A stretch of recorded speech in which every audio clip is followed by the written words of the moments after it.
네, 안녕하십니까. 교대법변 박세현 변호사입니다. 요즘 태풍이 가면 또 다른 태풍이 오고, 그리고 계속되는 태풍 소식과 구전 날씨에 여러분 많이 힘드시죠?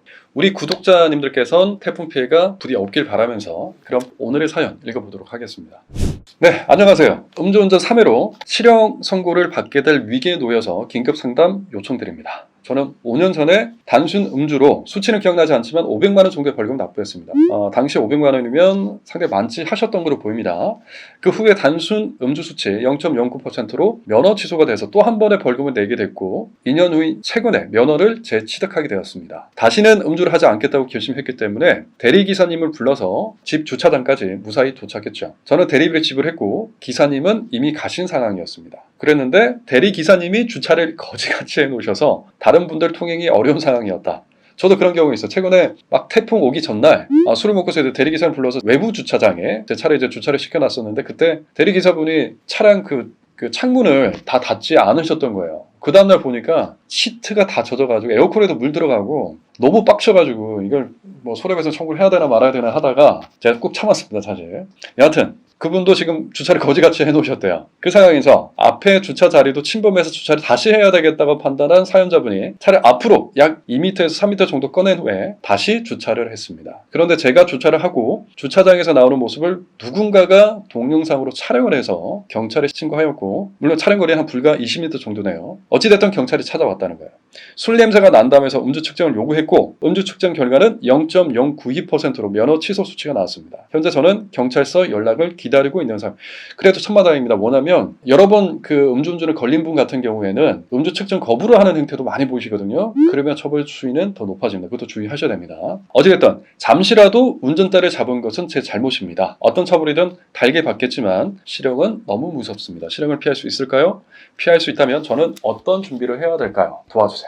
라는 사연이었습니다. 네, 최근에 보면 갑작스런 음주운전과 관련된 상담 사례가 많이 들어오고 있거든요. 작년에 윤창호법이 위반이 되고 나서 음주운전 건이 조금 줄어드는 추세였다가 왜 이렇게 됐을까요? 다시 한번 경각심을 가져야 되는 시점 같긴 합니다. 네, 이 사연자분에 대한 답변 드리도록 하겠습니다.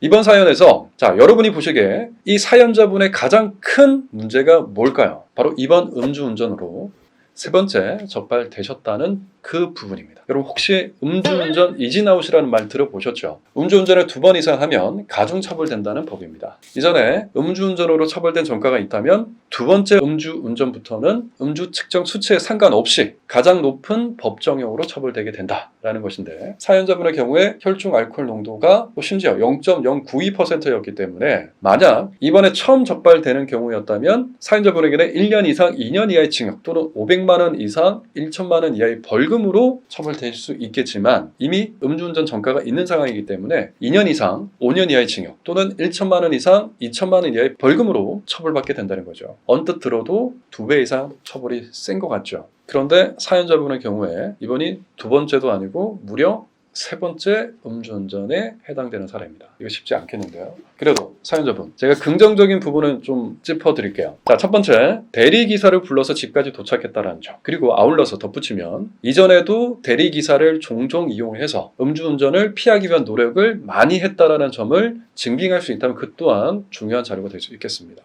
둘째, 대리기사가 주차를 거지같이 해놓아서 다른 사람들의 통행을 위해서 어쩔 수 없이 운전대를 잡았다는 점이에요. 음주운전에 대한 고의가 처음부터 있었던 건 아니었다 이 말이에요. 그러니까 이 부분도 중요한 포인트입니다. 세 번째, 실제 운전한 거리가 매우 짧았다는 점이에요. 짧으니까 음주운전으로 발생될 수 있는 피해 발생의 가능성도 상당히 낮겠죠. 이런 부분도 중요한 참작 사유가 될 수 있겠습니다. 따라서 이러한 점들을 고려해 볼 때 실력 있는 변호사가 뒷받침만 해준다면 우선은 벌금형 정도, 물론 벌금형 세게 나오겠죠. 센 벌금형 정도를 목표로 하고 사건을 진행해 볼 수는 있을 것 같습니다. 사연자분의 이 얘기처럼 정말 어쩔 수 없는 상황에 잠깐 운전대를 잡았다가 억울하게 음주운전으로 적발되는 경우가 많이 있습니다. 심지어 대리기사가 손님에게 앙심을 품고 고의로 주차를 이상하게 한 뒤에 손님이 운전대를 잡는 순간 이를 촬영했다가 신고를 하는 사례도 있었죠. 여러분, 아무리 곤란한 상황이더라도 술을 마시고 운전대를 잡는 건 최악의 선택입니다. 통행방해, 주차선 침범 이런 것들은 음주운전 처벌에 비하면 정말 세 발의 피거든요. 나의 미래, 내 가족의 미래를 생각해서라도 절대 운전석에 앉지도 맙시다. 아시겠죠? 자, 간단한 사연이라면 교대박변의 유튜브 댓글로, 남들에게 말 못할 사연이라면 저희 메일로 보내주시면 그 중에서 도움을 직접적으로 필요로 하는 사연을 선별해서 이 코너를 통해서 간단 명료하고 속 시원하게 상담해 드리도록 하겠습니다. 오늘 소개해드린 사연과 비슷한 상황에 놓여 계시거나 추후에 이런 상황에 부딪히게 되셨을 때 교대박변을 떠올려 주시길 바라면서 우린 또 다른 사연으로 찾아뵙도록 하겠습니다. 끝!